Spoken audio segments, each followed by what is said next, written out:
Handicap preview, my fi. What's up, boys? I wanted to put out a little preview, touch base a little bit on. I'm going to be doing a couple of videos on our playoff participants. And congratulations to those. You guys had a good season, man. Congratulations. Clarence, Jordan, Chuck, and Jamie rocking in the playoffs yet again. Before we move on, just to be clear, we had a 5-way tie last year at 7-7. And unbeknownst to me, I didn't really dig into the details of how Jordan prevailed over that tiebreaker of 5 people. And this year, being that from how it looked from Adam's team compared to Clarence's team, it didn't make sense to me either. You know, it clicked over, and it was like Clarence won the division. And I didn't understand why, because the week before, Jordan and Clarence, their record was tied. And Jordan owned the tiebreaker. Because at that point, it was it was based off of points for. But at the end of the regular season, if the person in first place of the division is tied with another person in the same division, that must be settled before the 3 and 4 seeds. So first things first, 1 and 2 seed division winners. Chuck, obviously, 10-4, nailed it. But we had 3, 8, and 6 people for our division. So what had happened is the pretty much almost at any point in the season, it's points for on most scenarios, right? And when it comes to deciding the playoff seeding for a division winner, it's head-to-head matchup, division record, and then points for. That's the only time division record is involved, is when you're talking about the division leading the division at the end of the regular season if it's a tie, you know. So that is literally the only way Clarence could have won the division, because he loses to points for, not to just Jamie and Jordan, but to Adam, you know. But because Jordan lost and Jamie won, they were now compared to fight for the 2 seed before 3 and 4 seed happened. So what had happened was that it compared them all. You know, Clarence played Jamie twice. Clarence won that 2-0. Clarence and Jordan played twice, and that went 1-1.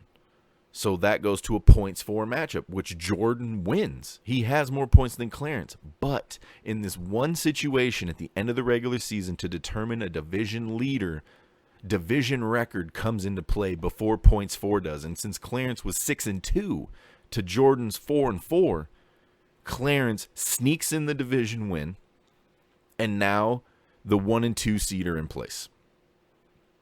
Now we can move forward.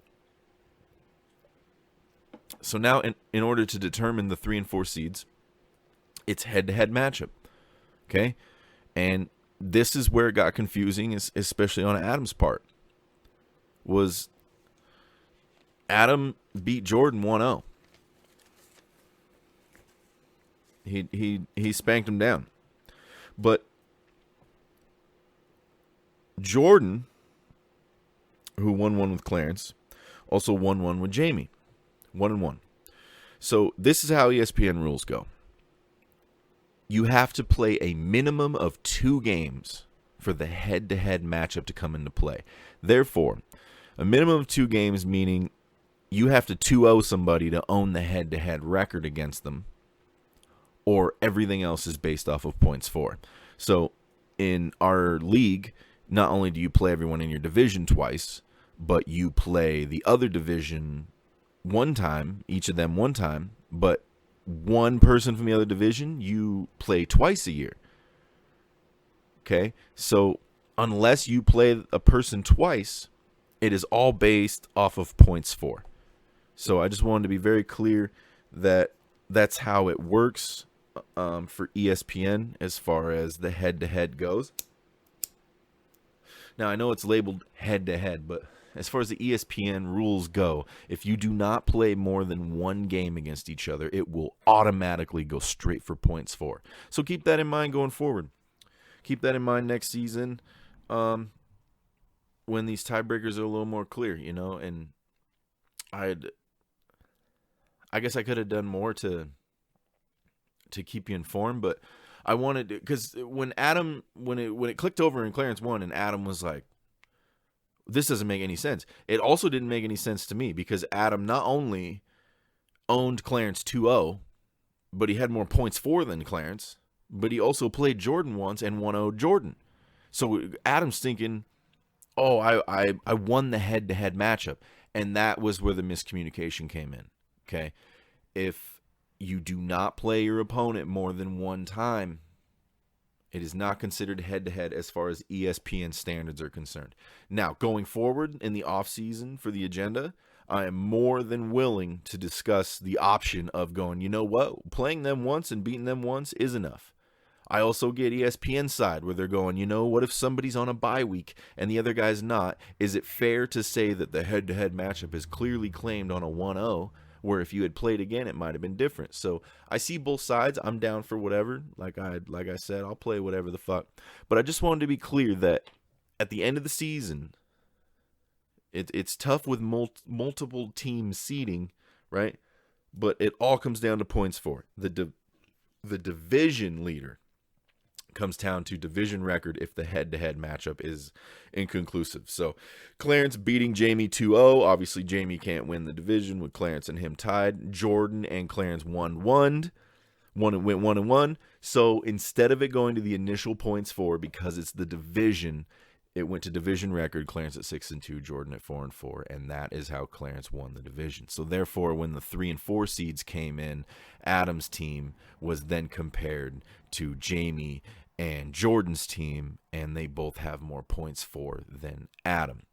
Okay, so again, Adam and Jordan played once. ESPN sees that as that's strictly a points for battle. That's not a head-to-head matchup. And Jamie and Adam played. Checking my notes here. Jamie beat Adam 1-0. Okay, so again, that would go strictly to points for because they didn't play twice. And I just wanted to be clear, and the more you know type shit. But anyway, I'm going to be doing a little preview of the matchups this weekend. Congratulations again to the four of you. Yeah, this is what a finish. The trade that Adam made to keep him in the game, and versus Chuck's consistency versus Clarence's consistency. He's made 4 moves all season as far as dropping people. He drafted his success, and he did it with inside his division, which is the most impressive thing to me. Not to mention including Saquon Barkley's bye week, he's 3-1 without his number 1 pick. Clarence is. So, and Jordan unfortunately took that fat hit of Mike Evans, is no longer playing. He is still very much in this. So it's going to be super interesting to see what it's brought to the table. And we've got a little bit of a rematch with Jamie and Chuck meeting up again this season. So I'm going to have a preview breakdown, 2 10-minute videos of each matchup, digging in, talking shit, predicting all the fuck. But either way, hell of a season, boys. If you have any questions or concerns, you obviously just talk to my receptionist, and no, we'll be good. Best of luck to you playoff guys. Before I go, real quick, us bottom 4 guys, me, Nick, Cody, and Jared. Never thought I'd say that out loud.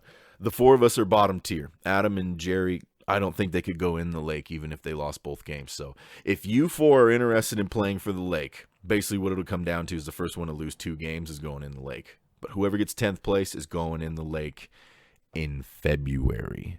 Okay, none of this Hawaii with a tan shit. Okay, we got real lake jumpage. So if you 3 are in, I am in. Let me know. I appreciate you. I'm going to get back to work. I just want to give you a quick preview. Anyway, both the videos will be done based off of after Thursday's performances. I know Jamie has Le'Veon Bell playing, and some other guys are playing, but the videos will be done after that, and they'll come out Saturday night. So, anyways, enjoy your evening. I'm gonna get back to it. Take care.